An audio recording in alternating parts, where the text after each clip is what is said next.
Black Death greatly altered European medieval life. In 1347, a Genius ship landed in Sicily carrying rats infected by black rat fleas with the bubonic plague. The rats had originated in Central Asia and traveled the Silk Road with traders. Over the next 3 years, 1/3 of all of Europe's population would die of the Black Death. In some places, entire villages were wiped out, and up to 70% of the population of urban regions.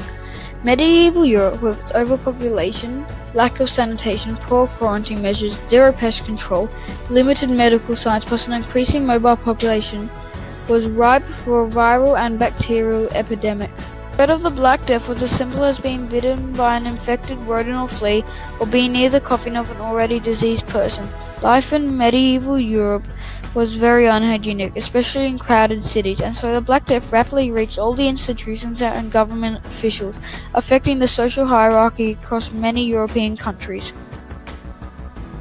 The Black Death infiltrated several European countries including Italy, Spain, France, Scandinavia, and Russia.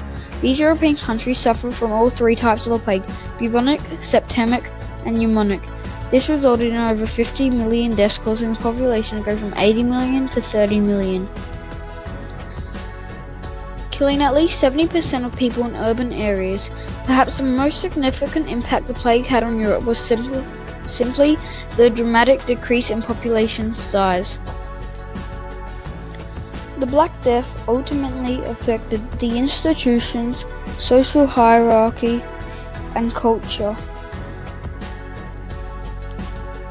The Black Death of the 14th century decimated the institutes and society of medieval Europe. The Black Death in particular resulted in the rapid demise of farms, churches, and government offices.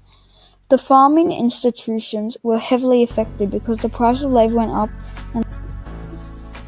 and the workforce numbers declined, and the price of livestock and crops dropped due to contamination. There was a European wool shortage due to sheep numbers being obliterated.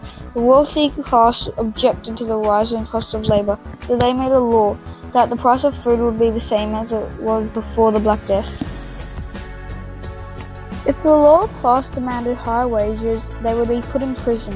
Variations of such laws emerged across Europe and England, and an example was the Ordinance of Labours, which was released in June 1349. Across Europe and England, serfdom and land ownership was changing. Previously only sons inherited property, but now daughters were allowed to take on land when all family members were deceased. Another institution that was affected was the church and king. During medieval times, the church and pope, God and the monarchy, were seen as one linked entity. The church and king were affected by the Black Death because they had sworn to protect outsiders like Jews and lepers. Many people believed that beggars and lepers spread the plague, and that Jews had poisoned the water and air. Jews were scapegoated as a minority group, and because they appeared to suffer fewer losses due to their social isolation and superior hygiene habits.